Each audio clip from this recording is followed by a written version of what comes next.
Good morning, all of you.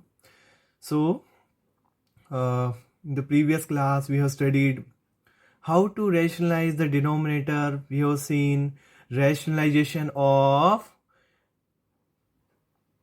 denominator containing one term, and we have also seen rationalization of denominator containing two terms.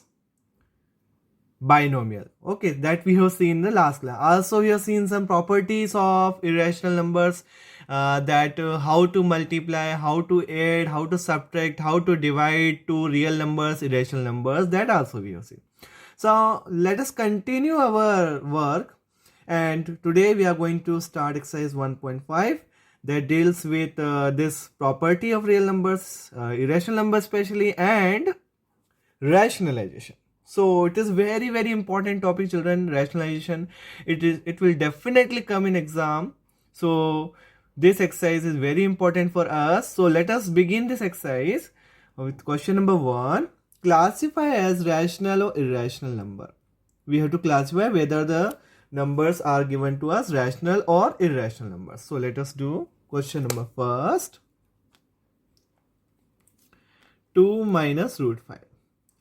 So yesterday only I told you that आपको बताया था मैंने क्या कि आप rational में से irrational number minus करेंगे तो आपको क्या मिलने वाला है, इरेशनल नंबर मिलने वाला है. तो difference of rational and irrational is always an irrational number. ये आप प्रॉपर्टी कल पढ़ लीजिए अभी एक बार और.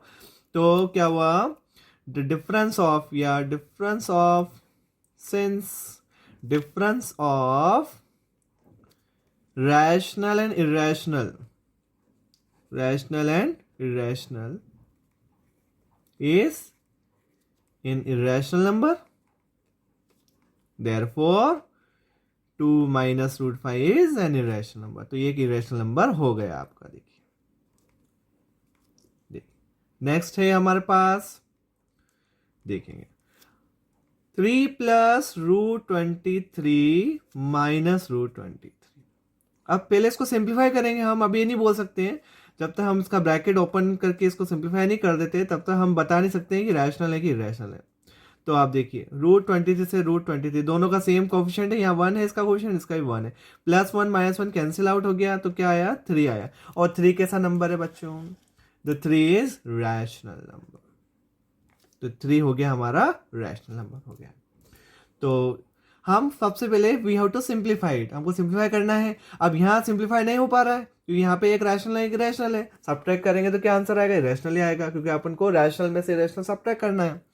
तो आंसर नेगेटिव में आएगा. रूट 5 की वैल्यू होती है 2.236 समथिंग, तो आंसर नेगेटिव में आएगा. ओके, और नॉन टर्मिनेटिंग और कैसा होगा, नॉन रिपीटिंग होगा, इसलिए इरेशनल नंबर हो गया.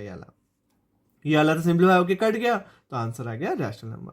अब देखिए अब नेक्स्ट है हमारे पास 2 root 7 by 7 root 7. So simple. See बहुत ही सिंपल है, समझ में आ रहा है कि यहाँ पे तो साफ दिख रहा है हमको कि क्या होने वाला है. बताइए 2 बाय 7 ये क्या हुआ, रूट 7 बाय रूट 7. तो हमने क्या कर दिया, रूट 7 से रूट 7 कट हो गया, दोनों सेम है तो कट जाएंगे और आंसर क्या है हमारे पास 2 बाय 7. और 2 बाय 7 कैसा नंबर होता है बच्चों, बताइए, रैशनल नंबर होता है. तो हम क्लासिफिकेशन करते जा रहे हैं. सिंप्लीफाई फर्स्ट, आप सिंप्लीफाई करना है. आप सिर्फ रूट देख के नहीं बता सकते कि रैशनल नंबर है. अगर कट रहा है तो first of all you have to simplify, then only you can tell whether it is rational और irrational. Now let us do question number 4. What is question number 4, 1 by root 2. अब denominator में root है तो सबसे पहले उसको हटा दीजिए, रैशनलाइज कर दीजिए. ठीक है, तो आप रैशनलाइज कर देते हैं. रैशनलाइज कैसे करते हैं, यस्टरडे हमने एक्सप्लेन किया था कि कैसे रैशनलाइज करते हैं. आपको सिंगल टर्म मोनोमियल का रैशनलाइजेशन करना है तो आपको क्या करना है, उसका मल्टीप्लाई कर दीजिए ऊपर नीचे. आप सिंगल डिनोमिनेटर में नहीं करना, न्यूमरेटर में करना है. मतलब अपन मल्टीप्लाई क्यों करते हैं, ताकि हमको जितना हमने मल्टीप्लाई किया उतने ही हमको डिवाइड करना है, या डिवाइड किया है तो मल्टीप्लाई करना है. तो हमने रूट 2 का मल्टीप्लाई डिनोमिनेटर में किया है तो हमको रूट 2 का मल्टीप्लाई न्यूमरेटर में भी करना पड़ेगा, ताकि आप इसको जब काटे तो वही का वही आंसर आना चाहिए. हमने कुछ अलग नहीं करना है. अगर मैं 3 का मल्टीप्लाई करूंगा तो यहाँ भी 3 का कर दूंगा. तो आपको दोनों सेम रखना है, इक्विवेलेंट फ्रैक्शन बनाना है आपको, इसलिए हमने इसका मल्टीप्लाई करते हैं ताकि उसका क्वेश्चन पे कोई इफेक्ट ना पड़े. तो क्या आया, √2 बाय √2 कितना होता है 2। आप नोट कर लीजिए हमेशा √a इंटू √a आपको ये आना ही चाहिए। आपको क्या मालूम होना चाहिए, √a इंटू √a करोगे तो हमेशा कितना आएगा √a का स्क्वायर, और स्क्वायर से ये रूट वैनिश हो जाता है और आंसर कितना आता है a हो जाता है। ये आपको प्रॉपर्टी याद होनी चाहिए बच्चों, ये प्रॉपर्टी है, ये आपको बिल्कुल अच्छे से हो जाना चाहिए, तभी आप क्वेश्चन कर पाओगे। अब अपना क्या आया √2 डिवाइड बाय 2, मतलब इरेशनल डिवाइड बाय रैशनल। और इरेशनल नंबर का अगर आप रैशनल नंबर से डिवाइड कर दोगे तो हमेशा इरेशनल नंबर ही आएगा। आप प्रॉपर्टी पढ़ लीजिएगा, मैंने लिखवा रखी है सारी प्रॉपर्टी कि प्लस माइनस मल्टीप्लाई डिवाइड करने पर इरेशनल नंबर आएगा। ठीक है, तो आप देख लीजिएगा प्रॉपर्टी। तो ये हो गया हमारा इरेशनल नंबर। अब हमारा आता है क्वेश्चन नंबर 5। अब क्वेश्चन नंबर 5 क्या है 2 पाई। और आपको मैंने फर्स्ट डे बताया था पाई कैसा नंबर है, irrational number. Pi is never, pi कभी भी रैशनल नंबर नहीं है। पाई हमने 22/7 लिया है क्लास 7 में, मगर सिर्फ हमारा से को कन्वीनियंस थे, ताकि हमारा एरिया ऑफ सर्कल निकाल रहे हैं हम पाई आर स्क्वायर, तो 22/7 इंटू रेडियस अगर दे रखी है कुछ 7 तो उससे इजिली कट हो जाता है। इसलिए हमने पाई को कन्वीनियंटली हमने क्या ले लिया था अपन ने 22/7 या 3.14 ले लिया था, मगर पाई की वैल्यू ये ऐसी होते नहीं है। पाई कैसा नंबर है नॉन टर्मिनेटिंग नॉन, ये इरेशनल नंबर है। पाई कैसा नंबर है इरेशनल नंबर है। और ये कैसा नंबर होता है नॉन टर्मिनेटिंग नॉन रिपीटिंग। ये किसका रेशियो होता है सर्कमफ्रेंस और डायमीटर का रेशियो होता है। Non terminating non repeating number है। सारे irrational number non terminating non repeating होते हैं। तो आप रैशनल में अगर इरेशनल का मल्टीप्लाई कर देंगे, ये रैशनल नंबर हो गया और ये हो गया हमारा इरेशनल नंबर। तो रैशनल में अगर आप इरेशनल नंबर का मल्टीप्लाई कर देते हैं तो रिजल्ट क्या आता है, हमेशा इरेशनल नंबर आता है। तो ये हो गया हमारा फिनिश। समझ में आया? Understood children? So let's do another one. Now see this question. Simplify each of the following expressions. So many expressions are given to us. Let us take one by one all the expression. And children, आपको ये सब चीज आनी ही चाहिए। बहुत ज्यादा important questions हम करने वाले हैं। अब ये सारे क्वेश्चन एग्जाम के लिए बहुत ज्यादा इंपॉर्टेंट है, और ये सिर्फ 4 क्वेश्चंस ही दे रखे। हमको बहुत प्रैक्टिस करनी है। मैं अभी तुमको तरह तरह के क्वेश्चंस कराने वाला हूँ। अभी नेक्स्ट क्लासेस में, नेक्स्ट वीडियो में आपको बताऊंगा किस तरह से हम बहुत सारी प्रैक्टिस करेंगे। रैशनलाइजेशन की प्रैक्टिस करेंगे और सिंप्लीफाई बाय कंबाइनिंग टर्म्स, हम ये वाली प्रैक्टिस बहुत ज़्यादा करनी है, क्योंकि ये हमारा मेन टॉपिक चल रहा है बच्चों। इस चैप्टर का सबसे मेन टॉपिक है हमारा ये। तो लेट्स स्टार्ट। आप देखिए, हमको ये एक्सप्रेशन सिंप्लीफाई करना है। देखने में काफ़ी डिफिकल्ट लग रहा है, कैसे सॉल्व करेंगे? तो आपको कुछ भी नहीं करना है। आपको क्लास 8 का जो रूल है वो फॉलो करना है। क्या रूल है आपका क्लास 8 का? आपको जब बाइनोमियल में बाइनोमियल का मल्टीप्लाई करना, a plus B into C plus D, और कुछ अपने 9th क्लास की प्रॉपर्टी भी लगा देंगे जो हमने पढ़ी थी अभी हाल। तो हमने कैसे मल्टीप्लाई करते हैं, देखिए वापस आ जाता हूँ। ये जो आपका सिंगल टर्म a, इसमें मल्टीप्लाई करते हैं हम c प्लस डी पूरे का, और ये b है उसमें भी हम मल्टीप्लाई करते हैं c प्लस डी का। So we have to multiply a with c plus D whole this expression and b with whole this expression c plus D. Now we have to do further multiplication a with c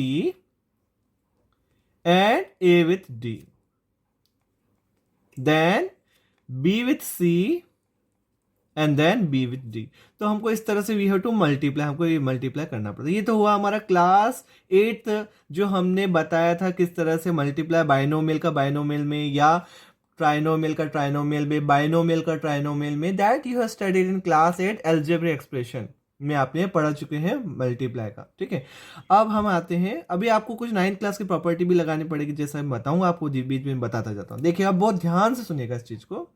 तो मैं यहाँ क्या करने वाला हूँ, 3 में multiply करने वाला हूँ। ये जो फर्स्ट 3 है इसमें 2 प्लस √2 का मल्टीप्लाई करने वाला हूँ, और ये जो √3 है उस √3 में मैं किसका मल्टीप्लाई करने वाला हूँ, 2 प्लस √2 का। देखिए मैंने ये मल्टीप्लाई कर लिया।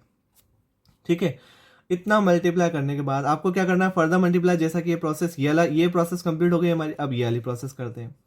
तो क्या करना है बच्चों, देखो 3 में 2 का, 3 2 जा कितना, आप पहले लिख लीजिए ऐसे, ताकि आपको समझाने में मुझे आसानी रहेगी। इस तरह से मैं लिख रहा हूँ, देखो 3 इंटू √2, √3 इंटू 2। देखो सबसे ज्यादा गलती यही होती है बच्चों से, ये वाली स्टेप में। इसके बाद वाली स्टेप में सबसे ज्यादा गलती करते हैं बच्चे, और बताता हूँ देखो क्या क्या गलती करते हैं, क्या क्या गलती बच्चे करने वाले हैं। देखिए 3 × 2 = 6 होता है, इसमें कोई गलती नहीं करते बच्चे। अब ये देखिए यहाँ गलती करते हैं सबसे ज्यादा बच्चे, क्या लिख देते हैं 3 × √2 को लिख देते हैं √6 लिख देते हैं, बिल्कुल गलत।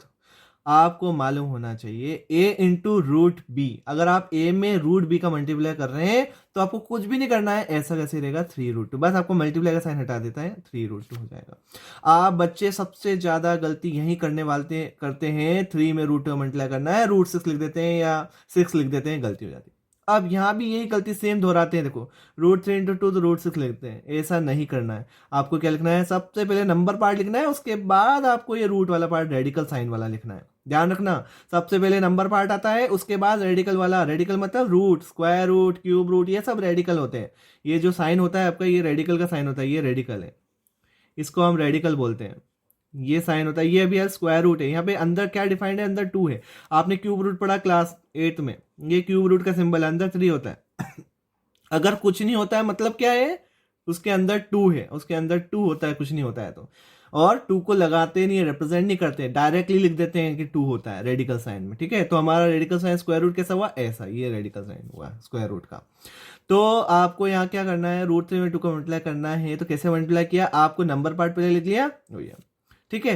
अब √3 में √2 का, रूट से रूट का मल्टीप्लाई करना है तो अंदर मल्टीप्लाई कर दीजिए 3 × 2 जा। तो मैंने क्या क्या प्रॉपर्टी उसके देखिए, मैं बताता हूँ आपको, लिख भी देता हूँ ताकि आपको क्लियर हो जाए। a में √b का मल्टीप्लाई करेंगे तो आंसर आएगा a√b, ये देखिए आप, ठीक है। और √a में √b का करेंगे तो आंसर आएगा √a×b आएगा, अंदर का मल्टीप्लाई, दोनों में एक रूट लग जाता है। तो आपको ये प्रॉपर्टी बहुत याद है। सबसे ज्यादा मिस्टेक करते हैं बच्चे इसी के अंदर करते हैं कि ये कैसे मल्टीप्लाई होता है, ये मल्टीप्लाई में ही रॉन्ग हो जाता है सबसे ज्यादा।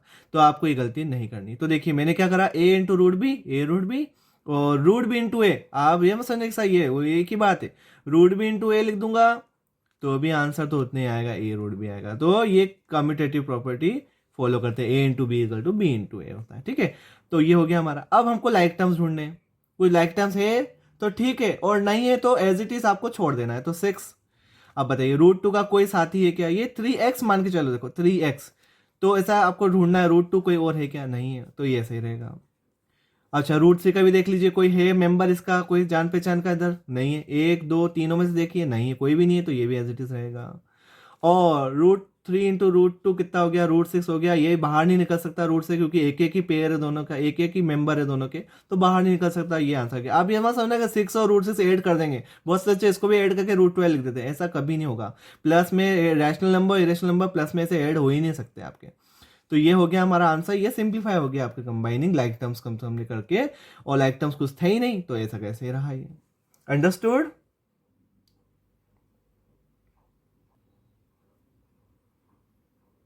अब देखिए नेक्स्ट क्वेश्चन क्या है, 3 + √3 3 - √3। अभी जो हमने लास्ट क्वेश्चन किया उसमें ऐसा नहीं था, देखिए आप, ये जो हमने लास्ट क्वेश्चन किया इसमें कोई भी a और b और a और b मिलते नहीं थे, बिल्कुल सब अलग थे। इस कारण से हमें इतना प्रोसेस करना पड़ा। अगर सेम हो और प्लस माइनस में आइडेंटिटी लग रही हो तो सबसे पहले हमको प्रेफरेंस उसी को देना है।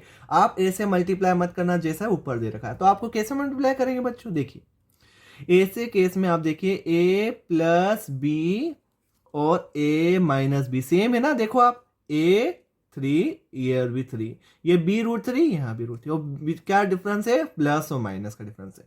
तो ये हमारी आइडेंटिटी हो गई, और हमें आइडेंटिटी याद है। अगर नहीं याद है तो सारी आइडेंटिटी याद कर लीजिए बच्चों। a + b a - b class 8 में पढ़ चुके हो, क्या आइडेंटिटी है, a² - b²। तो डायरेक्टली मैं यही अप्लाई करने वाला हूं। अगर सेम आ जाए, जब भी इस तरह से सेम आ जाए तो आपको ये आइडेंटिटी लगानी है। तो you have to apply this identity. So what is a here, a क्या है यहाँ पे 3 है, और b कितना है बच्चों, √3 है। तो इसमें वैल्यू पुटअप करने वाला हूं मैं, a की वैल्यू रख देता हूं 3 और b की वैल्यू रख देता हूं √3 का स्क्वायर और 3 का स्क्वायर। ठीक है, समझ में आया ये चीज। हमने a की वैल्यू रख दी और b की वैल्यू रख दी। आप सिंप्लीफाई कर रहे हैं, 3 का स्क्वायर कितना हुआ 9, और √3 का स्क्वायर, जब भी किसी का स्क्वायर करोगे, रूट का स्क्वायर करोगे तो रूट से स्क्वायर वैनिश हो जाता है, खत्म हो जाता है, और 3 आ जाता है। क्या बताया मैंने, √a का स्क्वायर करोगे, किसी भी स्क्वायर करोगे रूट का, तो वो उससे रूट से बाहर निकल जाता है। 9 में 3 का कितना आ गया, 6 आ गया। देखिए हमने सिंप्लीफाई कर दिया, कितनी जल्दी सिंप्लीफाई हो गया हमारा ये वाला क्वेश्चन। क्यों सिंप्लीफाई इतनी जल्दी हुआ, क्योंकि इसके ना आइडेंटिटी लग गई, और आइडेंटिटी लगने से स्क्वायर बन गए, और स्क्वायर क्या करता है, रूट को खत्म कर देता है, और रूट को खत्म होते ही हमको अच्छा लगता है, अच्छा फील होता है हमको कि हमारा आंसर बहुत अच्छा आया। ठीक है, समझ में आया सबको। करें next question. Now see this, √5 plus √2 का होल स्क्वायर। तो हमको इसमें भी ऐसे ही करना है। क्या करने वाले हैं हम, देखिए ये हुआ ए, ये हुआ बी, इसका आइडेंटिटी है ए प्लस बी का होल स्क्वायर। आपको आइडेंटिटी में लिखवा दी है, पिछली क्लास में हमने वीडियो में देखा है किस तरह से हमने आइडेंटिटी सारी पढ़ी है, तो वही हम अप्लाई करने वाले हैं, और क्लास 8 में भी पढ़ी है बच्चों आपने। तो क्या हुआ, ये ए हुआ और ये कितना हुआ, बी हुआ। तो ए प्लस बी का स्क्वायर की आइडेंटिटी क्या है, ए प्लस बी का स्क्वायर की आइडेंटिटी बच्चों, A square plus 2ab plus B square, ये हमारी आइडेंटिटी क्लास 8 में हमने पढ़ी। तो हम वैल्यू पुटअप कर देते हैं। What is A here children, A की वैल्यू कितनी है, √5, तो आप रख दीजिए √5। √5 का स्क्वायर रखते जाइए, बस आपको वैल्यू रखते जाना। ए 2ab का मतलब क्या हुआ, 2 इंटू ए इंटू बी। ए की वैल्यू कितनी है, √5। बी की वैल्यू कितनी है बच्चों, देखो √2। बस आपको वैल्यू पुटअप करनी है और आंसर आने वाला है अपना। वो बी की वैल्यू कितनी है, √2 का स्क्वायर। अब भी बताया √5 का स्क्वायर कितना हुआ, 5। √a का स्क्वायर, स्क्वायर से रूट वैनिश हो जाता है, खत्म हो जाता है, और ये 2 एज इट इज। और अभी बताया आपको √a into √b, √a √b का मल्टीप्लाई कैसे करते हैं, एक साथ मल्टीप्लाई करते हैं। और वापस बता रहा हूँ, 2 का मल्टीप्लाई 5, 2 का मल्टीप्लाई दोनों में मत कर देना, रॉन्ग हो जाएगा। ऐसे बिल्कुल नहीं करना, 2 बाहर रहेगा, ये रैशनल नंबर है। क्या बताया था, a इंटू √b कितना होता है, a √b होता है। ठीक है, तो आपको 2 बाहर ही रहेगा, और जो रूट वाले आपस में मल्टीप्लाई हो गए, और √2 का स्क्वायर कितना होता है, वापस वैनिश हो गया, कितना आ गया, 2 आ गया। ठीक है, 5 प्लस 2 कितना होता है, 7, और ये चल रहा है 2, और 5 तो कितना हुआ, √10। अब ये आंसर आ गया। कुछ बच्चे क्या करते हैं, 7 प्लस 2 9 √10 लिख देते हैं, वो बिल्कुल रॉन्ग है, ये ऐड नहीं कर सकते आप, ये इरेशनल नंबर है, और ये रैशनल नंबर, इरेशनल नंबर नहीं जोड़ सकते आप, नहीं ऐड कर सकते। ठीक है, तो आपको ऐसा ही रखना है। कुछ बच्चे 7 प्लस 2 9 लिखते हैं, बिल्कुल रॉन्ग है, ऐसा मत करना। आप एक एक स्टेप देखिए, मैं जो बोल रहा हूँ उसको सुनिए और उसको फॉलो करिए। आप रैशनल इरेशनल को ऐड नहीं कर सकते। तो 7 प्लस 2 √10 एज इट इज रहेगा, इसको ऐड नहीं करना है। तो कुछ मैं आपको बताता भी जा रहा हूँ कि क्या क्या गलतियां आपके द्वारा हो सकती है और क्या क्या आप कर सकते हो, तो इसको माइंड रखना आप सब। नेक्स्ट क्वेश्चन देखते हैं। सी नेक्स्ट क्वेश्चन क्या है, question a minus B, A plus B. देखिए आप सेम है कि नहीं, देख लो, √5 माइनस प्लस बी बी, तो हम आइडेंटिटी लगा सकते हैं। Third one, a minus B, A plus B, क्या आइडेंटिटी है बच्चों, this identity is a square minus b square is identity. Now we have to put the value, just put the value, will get the answer.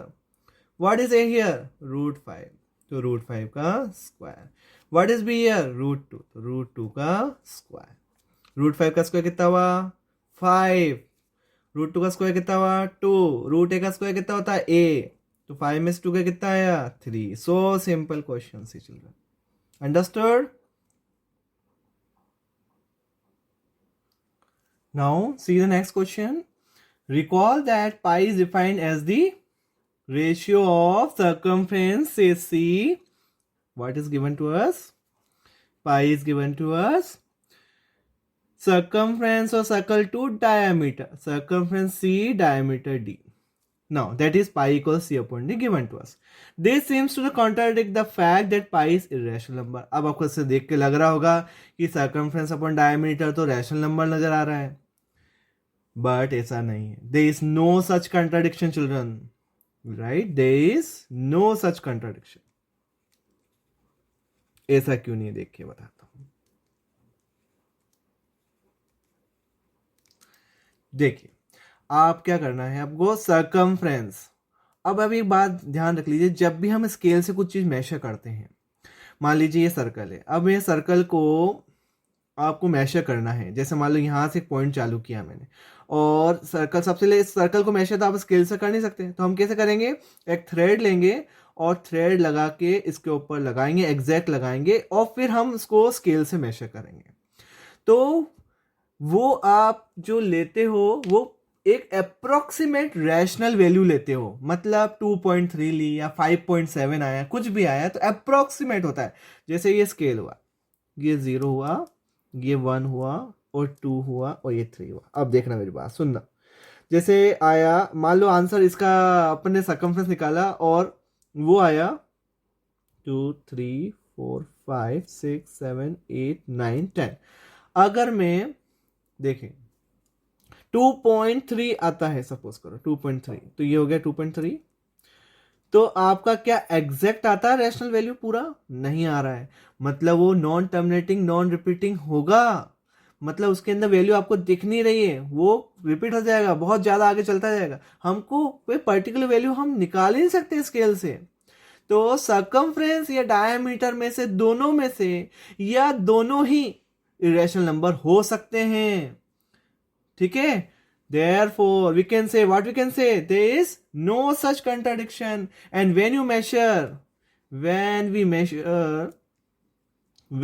measure length with scale, or then we get हमें क्या मिलेगा? then we get an approximate value, हमें एक approximate value मिलती है, approximate rational number मिलता है।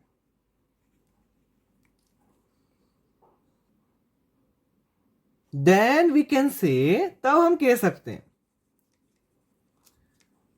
either, या तो C means circumference, और D, या D, दोनों में, circumference या diameter दोनों में से कोई एक irrational है, या दोनों है। then we can say either C or D is irrational or both are irrational, या दोनों भी हो सकते हैं।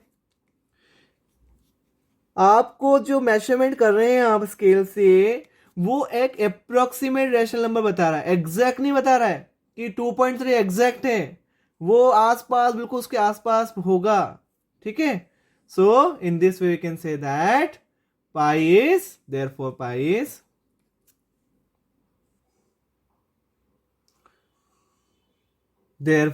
पाई इज इरेशनल नंबर। तो पाई कैसा नंबर हो गया? इरेशनल नंबर हो गया। That completes our question. Understood, children? So अब जो है हम क्वेश्चन नंबर 4, 5, ये हम tomorrow will do all these questions.